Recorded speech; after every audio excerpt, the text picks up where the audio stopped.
द्रौपदी का स्वयंवर तथा विवाह। एक चक्रापुरी में अनेक देशों का भ्रमण कर आए हुए एक साधु स्वभाव ब्राह्मण ने पांडवों को द्रौपदी के स्वयंवर का समाचार दिया। सुनकर अर्जुन तथा भीम को एक प्रकार की चंचलता होने लगी। माता कुंती ने क्षत्रिय राजकुमारों के मनोभावों को समझकर वहां से चलने की आज्ञा दे दी। इसी समय व्यास जी भी वहां पहुंचे और स्वयंवर में जाने की सलाह दे गए। गंगा के किनारे से होकर पांडवगण पांचाल देश की यात्रा कर रहे थे। रात के अंधेरे में हाथ में मशाल लेकर अर्जुन आगे आगे चल रहे थे। एक जगह चित्ररथ गंधर्व अपनी स्त्रियों को लिए हुए गंगा में जल विहार कर रहा था। अर्जुन को देखकर वो क्षुब्ध हुआ। उस रास्ते न आने के लिए उसने अर्जुन को डांटा, पर अर्जुन चले गए। तब उसने कहा, देखो, गंगा में दिन को मनुष्य नहाते हैं, रात को हम लोग। हमारे आनंद में रुकावट ना डालो। अर्जुन ने कहा, नदी, पर्वत, प्रांतर आदि सब समय के लिए प्रशस्त हैं, वहां कोई बाधा नहीं हो सकती। सुनकर चित्ररथ लड़ने को तैयार हो गया और अर्जुन पर बाणों की वर्षा कर चला। गंधर्व के वार को रोककर अग्निबाण के प्रहार से इंद्रपुत्र अर्जुन ने चित्ररथ का रथ जला दिया। चित्ररथ भी घायल होकर गिर गया। उसकी दशा देखकर उसकी पत्नी ने युधिष्ठिर की शरण ली। स्त्री जाति पर दया करके चित्ररथ को छोड़ देने के लिए युधिष्ठिर ने अर्जुन को आज्ञा दी। अर्जुन ने उसे छोड़ दिया। गंधर्व ने पार्थ की वीरता से प्रसन्न होकर मैत्री कर ली। चित्ररथ ने घोड़े दिए, अर्जुन ने आग्नेयास्त्र। घोड़े आवश्यकता पड़ने पर लेने के लिए कहकर अर्जुन चित्ररथ से विदा हुए। यहाँ से पांडवों ने उत्कोच तीर्थ की यात्रा की। यहाँ से धौम्य नाम के ब्राह्मण की तपस्या तथा उसका कर्मकांड पर अधिकार देखकर पांडवों ने उसे अपना पुरोहित स्वीकार किया। वहां से ये लोग पांचाल देश के लिए रवाना हुए। इनका वेश ब्राह्मणों का सा ही था। रास्ते में बहुत से ब्राह्मण दक्षिणा पाने की आशा से तथा स्वयंवर की विशेषताएं देखने के लिए पांचाल देश की यात्रा करते हुए मिले। पांडवों को अपना साथी समझकर सब खुले दिल से स्वयंवर की बातचीत कर रहे थे। उनसे पांडवों को मालूम हुआ कि यहाँ भारत भर के राजा एकत्र होंगे। स्वयंवर के लिए बड़ा समारोह किया गया है। देश देश के गुणी वहां अपने गुणों का प्रदर्शन करेंगे। कृष्णा यज्ञ से निकली है और उसके रूप की प्रशंसा नहीं हो सकती। मत्स्य लक्ष्य को भेदने वाला ही द्रौपदी को ब्याह सकता है। ब्राह्मणों की बातों को सुन सुनकर अर्जुन को बड़ा उत्साह हो रहा था। पांडव प्रतिदिन दूना रास्ता तय करने लगे। मनोहर दृश्य, हरे भरे खेत, बहती हुई स्वच्छ सलीला नदी, ऊंचे ऊंचे आकाश को चमकाने वाले पहाड़, मधुर कलरव कर करके बहते हुए स्फटिक पूर्ण जल झरनों को पार कर पांडव पांचाल देश के प्रांत भाग में आकर उपस्थित हुए। बहुत कुछ सोच विचार कर माता कुंती की आज्ञा से ब्राह्मणों के वेश में पांडवों ने एक कुम्हार के घर में आश्रय लिया। यहाँ से राजभवन बहुत दूर न था। स्वयंवर का जमाव शुरू हो गया था। देश देश के राजा चतुरांगिनी सेना लेकर पांचाल में डेरा जमा चुके थे। कुरु वंश के दुर्योधन भी अपने मित्र कर्ण के साथ आए थे। राजा द्रुपद ने समागत राजा महाराजाओं के लिए बड़ी तैयारियां कर रखी थी। द्रुपद के अतिथि सत्कार की चारों ओर प्रशंसा हो रही थी। उस भोजन पान, नृत्य गीत और दान दक्षिणा आदि में हुए अन्य सत्कार को देखकर इंद्र भी लज्जित होता था। निश्चित समय आने पर स्वयंवर शुरू हुआ। ऊंचे मंच पर उत्तमोत्तम वेशभूषा किए हुए देश देश के राजा सुशोभित थे। एक और ब्राह्मणों का दल आशीर्वाद की सामग्री लिए हुए शोभा पा रहा था। पुनः शंखों की ध्वनि गूंज रही थी। विशाल मंडप में बंधनवार लगे थे। मंगल कलश रखे हुए थे। मध्य भाग में जयमाला लिए हुए भाई धृष्टद्युम्न के साथ कृष्णा खड़ी थी। राजागण मुख्य दृष्टि से कृष्णा की अलौकिक रूप राशि अवलोकन कर रहे थे। वहीं बीचों बीच मत्स्य लक्ष्य का स्थान था। ऊपर आकाश में मत्स्य था। उसके नीचे एक चक्र बराबर घूम रहा था। जमीन पर रखे हुए जल में उसकी छाया पड़ रही थी। चक्र में एक तीर के पार होने भर का छिद्र था। जल में छाया को देखते हुए जो मनुष्य लक्ष्य भेद करेगा उसे ही कृष्णापति के रूप में वरण करेगी, ऐसी महाराज द्रुपद ने प्रतिज्ञा करी थी। कृष्णा के लिए तो राजाओं को बड़ा लालच था, पर लक्ष्य को देखकर सबके दिल धड़क रहे थे। यथा समय धृष्टद्युम्न ने महाराज द्रुपद की प्रतिज्ञा सुनाकर राजों को लक्ष्य भेद करने के लिए आमंत्रित किया। एक एक करके राजा सब उठने लगे और तीर मारकर लज्जित हो होकर वापस बैठते चले गए। धीरे धीरे सभी राजा इस प्रकार परास्त हो गए। सबके तीर चक्र से टकराकर जमीन पर आ गिरे। राजाओं का दल पराजित हुआ देखकर धृष्टद्युम्न ने क्षत्रिय नरेंद्रों को दुख भरे कुछ अपमान सूचक शब्द कहे। इससे क्रुद्ध होकर महावीर कर्ण लक्ष्य भेद के लिए उठे, पर जनता को ये कहते हुए सुनकर कि ये सूत पुत्र है, कृष्णा ने इनकार कर दिया कि कर्ण द्वारा लक्ष्य भेद होने पर भी मैं उससे विवाह न करूंगी। कृष्णा के शब्दों से अपमान मानकर महावीर कर्ण ने शरामन रख दिया। राज्य वर्ग लज्जा से सिर झुकाकर मौन रह गया। इसी समय ब्राह्मण की गोल से एक बड़ा ही सुंदर युवक मृगेंद्र गति से लक्ष्य स्थान की ओर चला। उसे देखकर सब ब्राह्मण उसका मजाक उड़ाने लगे कि जहां बड़े बड़े शूरवीर नरेंद्रों की न चली, वहां ये महाराज अपनी मूर्खता प्रदर्शन के लिए साबित कदम हो रहे हैं।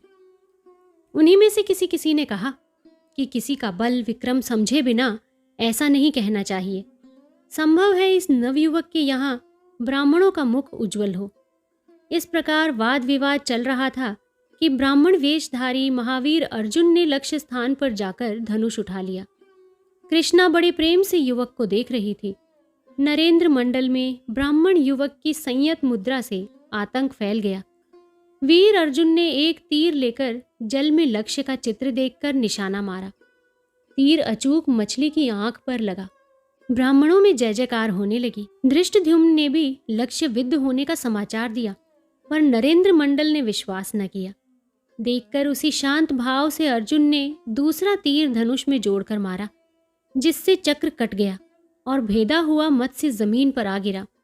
अब किसी को शंका करने की गुंजाइश न रही। कृष्णा ने बड़े प्यार से युवक ब्राह्मण के गले में जयमाला डाल दी। राजाओं में बड़ी हलचल मच गई। कुछ की राय हुई कि ब्राह्मण को कुछ धन देकर कन्या ले ली जाए। इसी दल के अंतर्गत दुर्योधन भी था। अर्जुन की बगल में ही कृष्णा खड़ी थी। कुछ मूर्ख राजकुमारों ने अर्जुन के पास जाकर धन लेकर कृष्णा को दे देने का प्रस्ताव किया, पर महावीर पार्थ ने इनकार कर दिया। नरेंद्र मंडल इससे बड़ा क्षुब्ध हो गया। सब अपने अस्त्र शस्त्र लेकर कृष्णा को ब्राह्मण से छीन लेने पर कटिबद्ध हो गए। स्वयंवर सभा युद्ध क्षेत्र में बदल गई। भयानक युद्ध होने लगा। एक तरफ तो अर्जुन अकेले और दूसरी ओर संपूर्ण राजों का समुदाय। पर आंधी जिस तरह दिगत को व्याप्त कर लेने वाले मेघों को उड़ा देती है, उसी तरह महावीर अर्जुन के प्रखर तीरों की चोट ना सहकर राजों को दल छिन्न भिन्न होकर दूर हो गया और स्वयंवर सभा में शांति आ गई। कृष्णा का हाथ पकड़कर महावीर अर्जुन घर की ओर चले। राजा की पुत्री कृष्णा ने पति का अनुसरण किया, पर उसका हृदय अपनी भिन्न अवस्था की भावना से धड़क रहा था। धृष्टद्युम्न को भी चैन न था।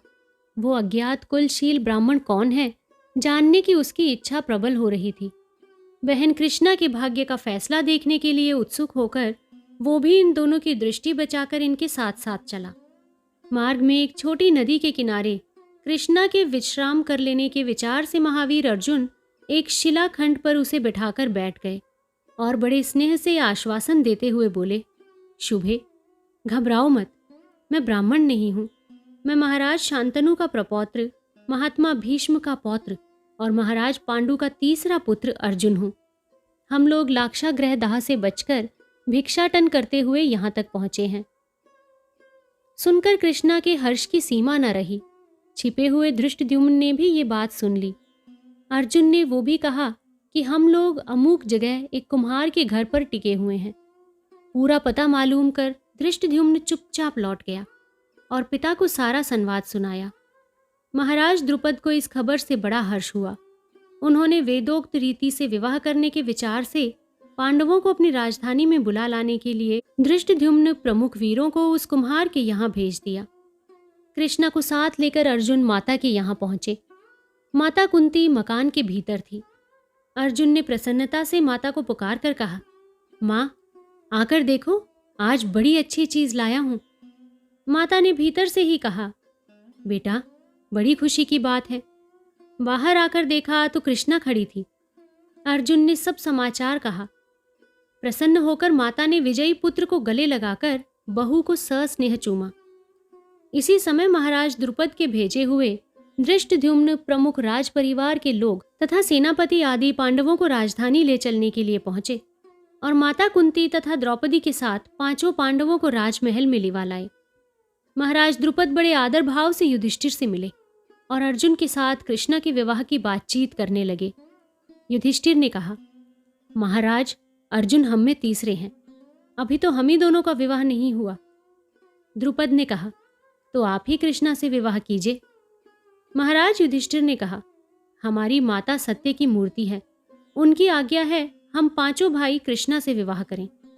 इस पर महाराज द्रुपद को बड़ा आश्चर्य हुआ, परंतु उसी समय वहां भगवान वेदव्यास आ गए और उन्होंने द्रुपद को समझाया कि गत जन्म में द्रौपदी ऋषि की कन्या थी और महादेव जी की पूजा करके 5 बार पति कहकर वर मांगा था, इसलिए इसके 5 पति होने का भगवान शंकर ने वर दिया था। इस जन्म में वो फलीभूत हुआ है।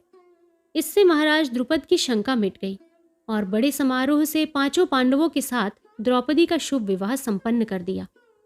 यहाँ श्री कृष्ण से भी पांडवों की भेंट और मैत्री हुई। द्रौपदी के विवाह की खबर तमाम देशों में फैल गई। महाराज धृतराष्ट्र ने भी सुना।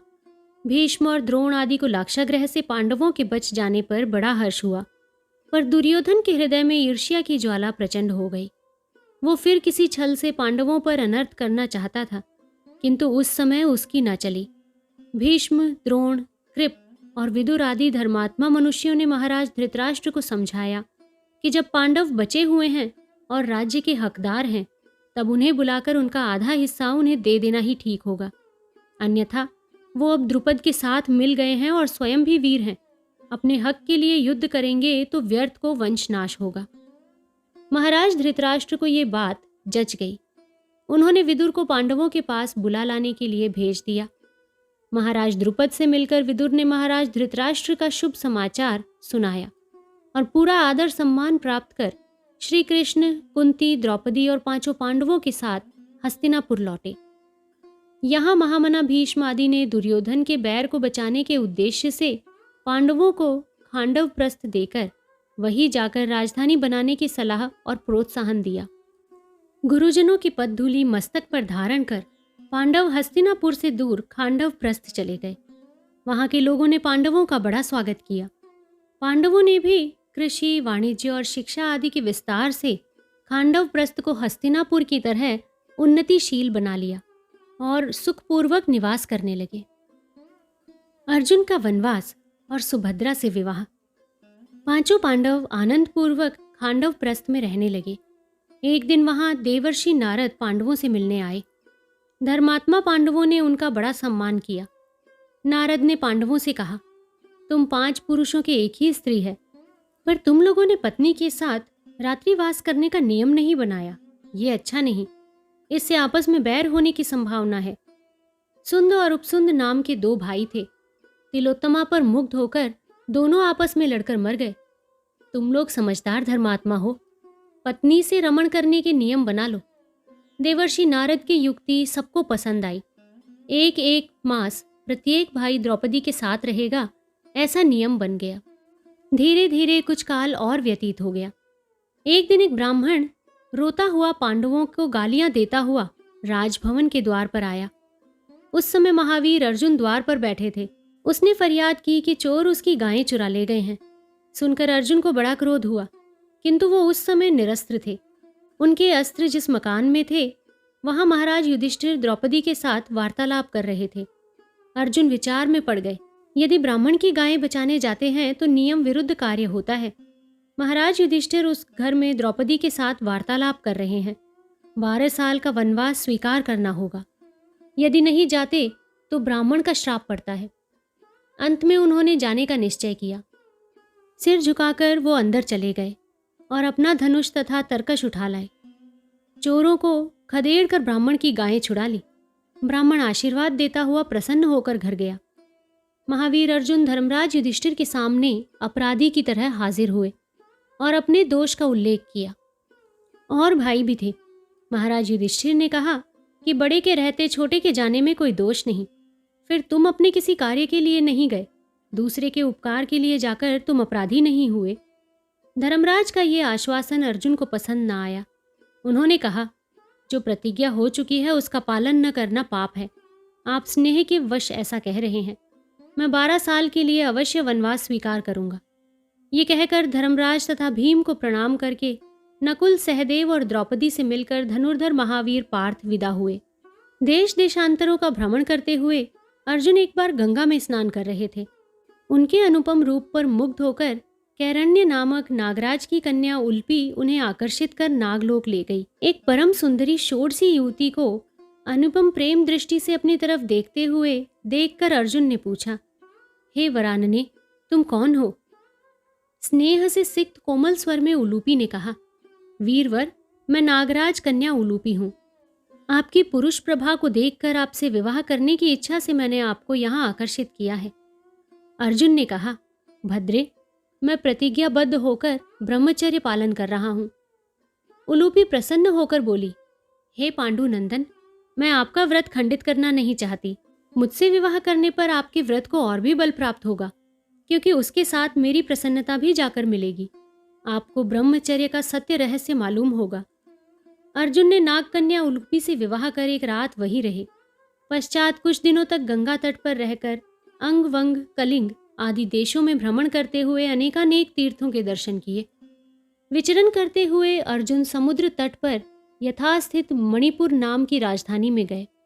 वहां की राजकन्या चित्रांगदा पर मुग्ध होकर उसके पिता के पास उससे विवाह करने की आज्ञा लेने के लिए गए। उसके पिता ने कहा, यदि पांडु पुत्र ये स्वीकार करें कि राजा की कन्या से हुआ पुत्र नाना के वंश के अंतर्गत होगा, तो राजा अपनी कन्या चित्रांगदा से अर्जुन का विवाह कर देंगे। अर्जुन को ये प्रस्ताव मंजूर हुआ। चित्रांगदा के साथ उनका शुभ विवाह हो गया और 3 साल तक वो चित्रांगदा के साथ मणिपुर में रहे। बभ्रुवाहन नाम का एक सुंदर शिशु चित्रांगदा के गर्भ से भूमिष्ठ हुआ। पत्नी से विदा होकर महावीर पार्थ प्रभास तीर्थ की ओर चले। रास्ते में पड़ने वाले तीर्थों के दर्शन कर वर्गा नाम की अप्सरा को शाप से मुक्त कर वो प्रभास पहुंचे। वहां श्री कृष्ण ने इनका बड़ा स्वागत किया। कृष्ण से द्रुपद के यहाँ मिलकर अर्जुन इनके परम भक्त हो गए थे। उनसे इनकी मैत्री भी हो गई थी। वनवास का कुल वृतांत कृष्ण के पूछने पर अर्जुन ने बतलाया। कृष्ण ने अर्जुन के मनोरंजन के लिए रेग तक पर्वत पर सारा प्रबंध कर दिया। नृत्य गीतादि से अर्जुन का बड़ा सत्कार किया गया। द्रौपदी स्वयंवर के बाद पांडवों का परिचय खुलने पर अर्जुन की वीरता की देश देश में ख्याति हो गई थी। यादवों ने भी उनकी प्रशंसा सुनी थी। अब अर्जुन के आने पर श्री कृष्ण ने स्वयं एक दिन यादवों को एकत्र कर अर्जुन का अद्भुत अस्त्र कौशल दिखलाया। आनंद मंगल से इस प्रकार कुछ काल व्यतीत हो गया। इसी समय यादवों का एक त्योहार पड़ा। वो लोग बड़ी साज सज्जा से अपनी पत्नियों के साथ मद्यपान कर रैवतक पर्वत पर ये उत्सव मनाते थे। पुर के सभी युवक युवती वहां एकत्र होने लगे। श्री कृष्ण महावीर पांडुनंदन को साथ लेकर चारों ओर घूम घूम कर मेला दिखा रहे थे। उसी समय दिव्य वस्त्राभूषणों से सजी हुई बलदेव जी की बहन सुभद्रा सखियों के साथ आती हुई दिखाई पड़ी। महावीर पार्थ एक दृष्टि से युवती कुमारी सुभद्रा को देख रहे थे। मुस्कुराते हुए श्री कृष्ण ने व्यंग्य किया, मित्र अर्जुन, तपस्वी ब्रह्मचारी को स्त्री की तरफ आंख उठाना नहीं चाहिए। अर्जुन लज्जित होकर बोले, हाँ मित्र, आप ठीक कहते हैं, पर जो तीर हाथ से निकल चुका हो उसके लिए क्या किया जाए? मित्र अर्जुन, श्री कृष्ण बोले, ये मेरी बहन सुभद्रा है। इसे पाने की तुम्हारे लिए एक ही सूरत है। स्वयंवर होने पर पता नहीं ये किसे वरण करे। क्षत्रियों में एक उपाय हरण करने का भी प्रचलित है। यदि तुम इसे पाना चाहते हो तो इसका हरण करो, पर तुम्हें अपनी रक्षा का पूरा प्रबंध कर लेना चाहिए। अर्जुन ने समय का निश्चय कर भीमसेन को सेना लेकर मिलने के लिए लिख दिया। बलराम दुर्योधन को प्यार करते थे। उन्होंने उसे आने का निमंत्रण भी दिया था। अपनी सेना के साथ दुर्योधन भी रवाना हो चुका था। भीम भी चुनी हुई सेना लेकर सूचना के अनुसार आ रहे थे। उपयुक्त अवसर देखकर उत्सव समाप्त होने के समय बलपूर्वक अर्जुन ने सुभद्रा को रथ पर बैठाकर घोड़े बढ़ाए। बात की बात में खबर चारों ओर फैल गई। वीर यादवों ने अर्जुन को पकड़ने के लिए पीछा किया। घोर युद्ध छिड़ गया। अर्जुन का अद्भुत समर कौशल देखकर सुभद्रा मुग्ध हो गई। पति को कठिनता में पड़ा देखकर स्वयं सारथी का काम करने लगी। यादव वीर अर्जुन की बाण वर्षा के सामने न टिक सके। रथ क्रमशः बढ़ते बढ़ते बहुत दूर निकल आया। इधर भीमसेन भी आ पहुंचे। फिर क्या था? चिरकाल के पश्चात महावीर अर्जुन को देखकर तथा वीरतापूर्वक यादवों की राजकुमारी सुभद्रा का हरण सुनकर भीम प्रमुख पांडवों की सेना पुनः पुनः सिंहनाद करने लगी। श्री कृष्ण को संपूर्ण समाचार मालूम थे। उन्होंने बलराम तथा यादव वीरों को समझाया और युद्ध बंद कर देने के लिए दूत भेजा। लड़ाई बंद हो गई। यादवगण समादर पूर्वक अर्जुन तथा भीम आदि को ले आए। वहां शास्त्र अनुसार सुभद्रा के साथ अर्जुन का शुभ विवाह कार्य संपन्न हुआ। फिर प्रिय पत्नी को लेकर वनवास के बाकी दिन पुष्कर तीर्थ में पूरे कर बड़े हर्ष से अर्जुन खांडव प्रस्थ में भाइयों से आकर मिले। यथा समय सुभद्रा के गर्भ से अभिमन्यु नामक बालक पैदा हुआ।